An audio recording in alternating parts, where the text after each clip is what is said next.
નમસ્કાર દર્શક મિત્રો, વહાલી દીકરી યોજના ગુજરાત 2024 આ યોજના અંતર્ગત ગુજરાત સરકાર છે જે રૂપિયા 1,10,000ની સહાય આપી રહી છે। તો આ યોજનાની તમામ વિગતવાર માહિતી આપણે આ વિડીયો દ્વારા જોઈશું।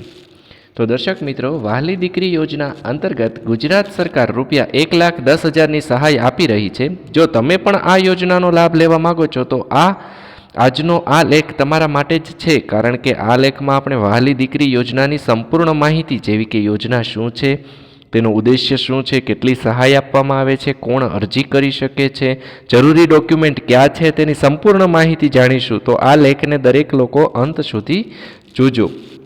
તો દર્શક મિત્રો, વહાલી દીકરી યોજના ગુજરાત 2024 અંતર્ગત ગુજરાતમાં શરૂ કરાયેલ વહાલી દીકરી યોજનાનો ઉદ્દેશ્ય પરિવારો પરના આર્થિક બોજને ઓછો કરી રાજ્યમાં કન્યા બાળકોના શિક્ષણ અને સશક્તિકરણને પ્રોત્સાહન આપવાનો છે।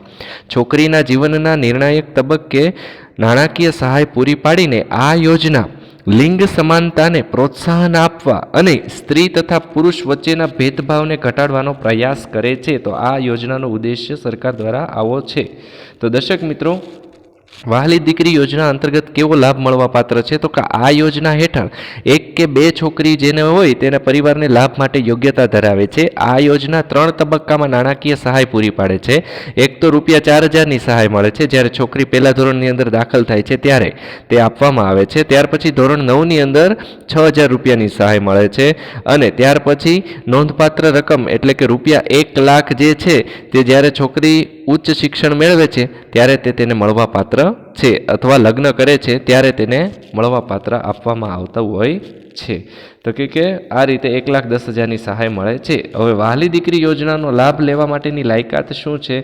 તો કે અરજી કરવા માટે અરજદારોએ ચોક્કસ માપદંડોને પૂર્ણ કરવા જરૂરી છે। તેઓ ગુજરાતના રહેવાસી હોવા જોઈએ, તેમની પાસે બેંક ખાતું હોવું જોઈએ, અને કુટુંબની આવક જે છે તે રૂપિયા 2 લાખ વાર્ષિકથી વધુ ન હોવી જોઈએ। તો તેવા જ લોકો જે છે તે આ યોજનાની અંદર અરજી કરવા માટે પાત્ર છે, તેની લાયકાત આ રહેલી છે।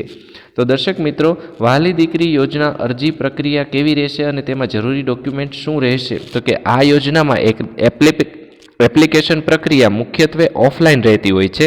રસ ધરાવતા જે પરિવારો છે તેને વિવિધ સરકારી કચેરીઓ જેમ કે આંગણવાડી કેન્દ્રો છે, ગ્રામ પંચાયતો છે, અથવા CDPO એટલે કે ICDS કચેરીઓમાંથી અરજી ફોર્મ મેળવી શકતા હોય છે।